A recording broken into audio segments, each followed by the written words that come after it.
letting go. If you've ever gone skiing before, you've probably noticed that if you hug the mountain, you tend to fall. But when you let go and just let it go and you just flow, you fly down the mountain and you don't crash. That's what's so interesting about skiing. And that's a great analogy, and I believe that it's true also in real estate. And I've seen plenty of mountain huggers in all the thousands of people I've coached and trained over the years. And let me tell you what I mean by someone who hugs the mountain in real estate. You've maybe seen them before. I call them an info junkie. That's an example of one. They go to seminar after seminar. They watch webinar after webinar. They have program after program, but they're not doing anything with it. Another example you may have seen is what I call the overanalyzer. What they do is they get a lead that comes in, and they overanalyze it, and then they always seem to find something wrong with it, and they never do anything with the deal. Another example that I've seen, I hope I'm not ringing any bells here. I hope this isn't resonating with you. But another example is what I call a macro economist. Those are the types of people that they're always thinking about the future, about what's going to happen next. And they're always focused on 5-10 years down the road.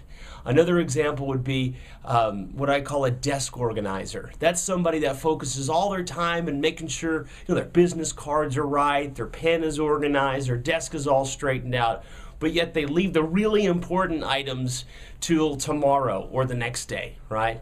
And another example of that would be the must know everything. I don't know if you met someone like that before. They don't want to get started until they know everything. They've got to know everything, right?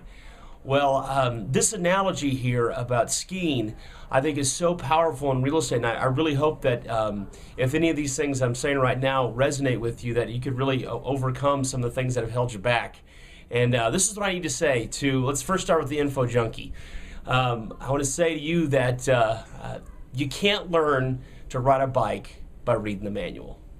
Now, there's a lot of great programs out there, okay? So it's not the program. What I'm talking about is applying the information. So if you've got courses, apply them. That's why chemistry class, they have both a lecture and a lab, right?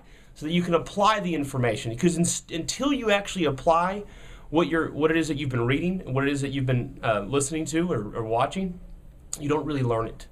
That makes sense. Okay, so that's what I need to say to the info junkie, and that is you can't learn to ride a bike by reading the manual. Okay, now to the desk organizer. This is what I want to say to you, and that is whatever it is that you least want to do today, that's probably the thing you should do first. That's what Mary Kay Ash, she's the one who started Mary Kay Cosmetics, and that was one of her secrets to time management. She'd put down the night before the 6 things she had to get done the following day, and the things she wanted to do least, she did that first. Okay, so whatever it is you least want to do, that's probably what you want to be focusing on and get done first. That's really going to help you because, if you keep organizing your desk and not focusing on making money, eventually there won't be enough money to keep that desk, right? Okay, to the person who feels like they need to know everything, I got to tell you, you'll never know everything. And that's part about making decisions. You'll never have enough information to think you've made the perfect decision. That's why you just got to go out there and take what it is you've got and move forward and go with what you've got. Now, the other thing about that is you not knowing things can actually be a benefit. A small example of that this week, actually it was recently, Wells Fargo had released that they would no longer postpone a foreclosure if a short sale or loan modification request was sent in less than 10 days from the foreclosure date. That was pretty big news. So, we got in our lender database. It was big news. We're letting everybody know.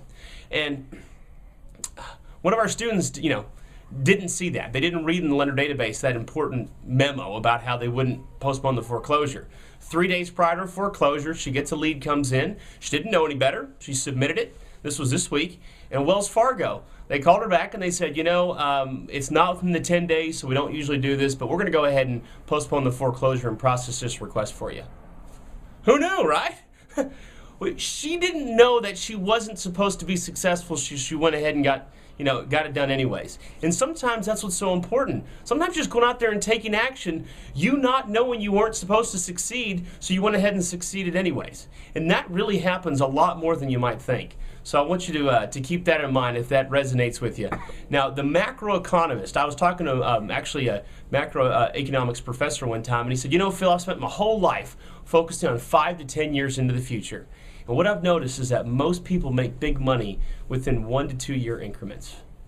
How about that? So, in other words, while some future obsessed people are always focusing on what's happening tomorrow, the person who's taking action today, they're the one collecting the money. They're the one being successful and taking advantage of what's going on out there. In fact, it's not until you get out there that you start to see what's going on.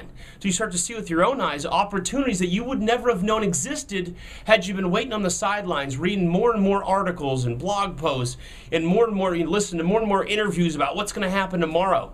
Sometimes it's about just taking action today and getting out there. Okay, so we wrap this back around, and that is that if you hug the mountain, you're going to fall. But if you just let it go, you just let go and throw yourself into real estate, you're going to fly. All right, well, I hope you enjoyed this little tidbit, and I really think this is going to hit a lot of people home here. So I hope I didn't step on too many toes, but let go and start making some money. You can hit it.